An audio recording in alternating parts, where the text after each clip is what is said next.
Hello guys, welcome to my new blog. তো ব্লগটা এখন আমি সকাল থেকে শুরু করছি। তো এখন আমি এসেছি মিজে, আর এখন আমি সাইকেলে এসেছি আর রোডে যেতে যেতে ভিডিও বানাচ্ছি। তো দেখো এখন এই আমার সাইকেল চালিয়ে নিয়ে এসেছি আর রোডে এসেছি। তো দেখো রোড দুপুরে ফাঁকা, রোডে এখন আছে ওটাই। আর সকাল সকাল মানে মিজে এসেছি। জামা প্যান্ট যে যিনি কীর্তন আমাদের জামা প্যান্ট নিয়ে এসেছি। জামা প্যান্টটা দাবাতে হবে, মানে অনেকটা বড়ো হয়ে গেছে, ওই জন্য দাবাতে হবে। আর প্যান্টটা কাটাবো 4 আঙুল। তো মানে প্যান্টটা জামাটা তো বড়ো হয়ে মাপটা তো পাওয়া যায় না, সেই জন্য কাটতে হয়, মানে দাবাতে ফিটিং না করলে ভালো লাগবে না।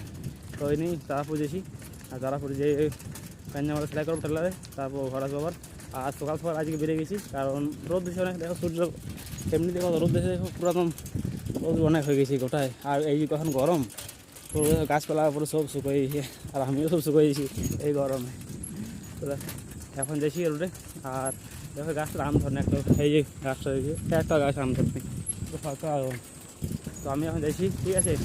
আর মানে যাবো, যাই পরে দাঁড়াবো, তারপর আবার আসবো ঘর।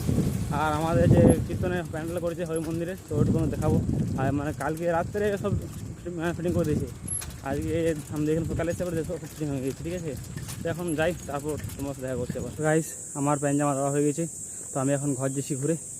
আর মানে অনেক লেট হয়ে গেলো আজকে, 1 ঘন্টা দাঁড়িয়েছিলাম ওখানে। আমি আরও লোক এসেছিলো, সেলাই করলো সবাই, তারপর আমার সেলাই নিল, তো আমি সেলাই করলাম। দেখো এই আমরা সেলাই করে নিয়েছি, এই দেখো জামা প্যান্ট সেলাই করা হয়ে গেছে। একটা গেঞ্জি সেলাই করেছি, আর একটা স্প্রাইট দিলাম 750 ml। তো এই এখনই খাবো, অনেক জল দিতে লেগেছি, মানে জল খেতে মনে হচ্ছে স্প্রাইট খাবো। তো সেই নিয়ে কিনলাম, এখন খাবো এটা। আর তারপর ঘর যাবো, মানে অনেক রোদ দিচ্ছে, তো সেই জন্যই মানে ঠান্ডা ঠান্ডা জিনিস খেতে মনে হচ্ছে, ঠিক আছে। তো এখন খাই, তারপর ঘর যাবো।